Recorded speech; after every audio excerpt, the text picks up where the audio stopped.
Affordable housing is becoming a bigger issue across the country, and Ohio's no exception. According to a 2024 report by the Ohio Senate Select Committee on Housing, the state is short more than 260,000 rental units for extremely low-income families. In central Ohio, that demand keeps climbing. Nearly 18,000 new homes are needed each year, but only 13,000 permits are issued. That gap is driving competition and pushing prices higher. The Senate Select Committee traveled across the state to find solutions. And now a permanent committee on housing exists, where lawmakers continue working on ways to help Ohio's most vulnerable populations. This is something that needs that standing permanency within the Senate. And that's where we're at now.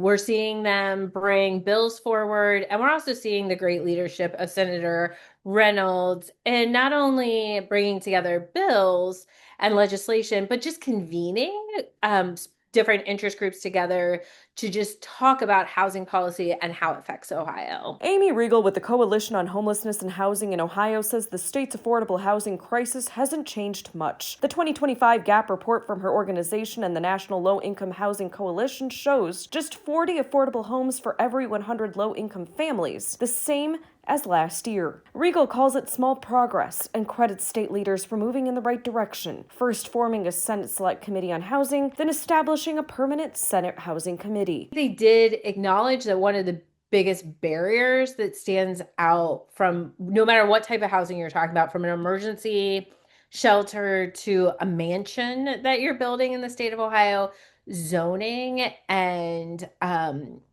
local ordinances can really damper development. And so I think that's been kind of a first line of defense that they're trying to pursue to help clear some of those barriers so we can dig into some of the deeper, probably more weedy topics that are out there. We fundamentally have to ensure that we're working as we recognize that there is a housing crisis. We've got to act. Ohio State Senator Herschel Craig is a ranking member of the Senate Housing Committee. He says lawmakers have already taken steps to help homeowners, including ensuring that a surviving spouse who was at least 59 years old when the homeowner died can continue receiving the homestead exemption if they still live in the home as their primary residence. Because there are generally two incomes. And sometimes those folks are on Social Security. When that money goes away, the ability for folks to stay in their home is appreciably affected. And so it is a critical issue. Craig says lawmakers are trying to look at every issue impacting affordable housing and potential legislation to help. There are several bills that we're looking at right now. Senate Bill 22 with Senator Blessing, which would provide an income tax rebate for qualifying Ohioans based on their property tax and qualifying Ohioans. Then my bill, Senate Bill 42 with Senator Reynolds, would allow localities to designate residential stability zones.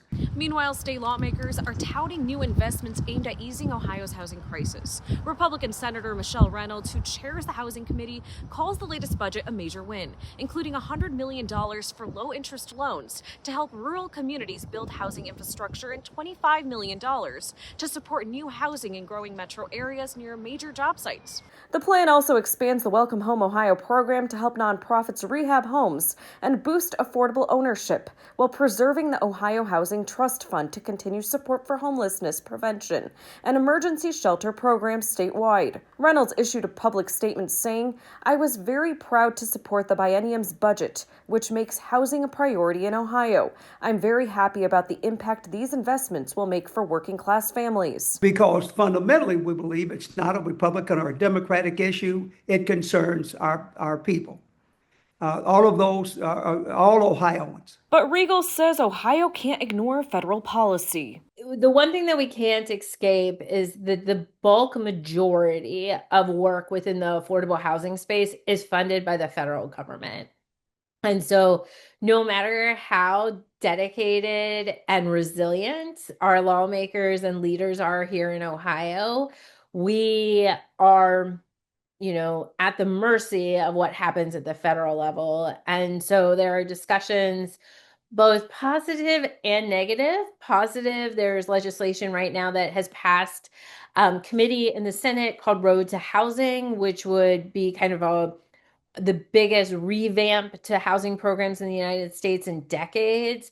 But then there's also discussions at the U.S. Department of Housing and Urban Development that would undermine funding for tens of thousands of units of housing just in the state of Ohio, not even nationally, just in the state of Ohio. So there's a lot of uncertainty at the federal level that leaves us on pins and needles. For American Crossroads, I'm Samana Sheikh.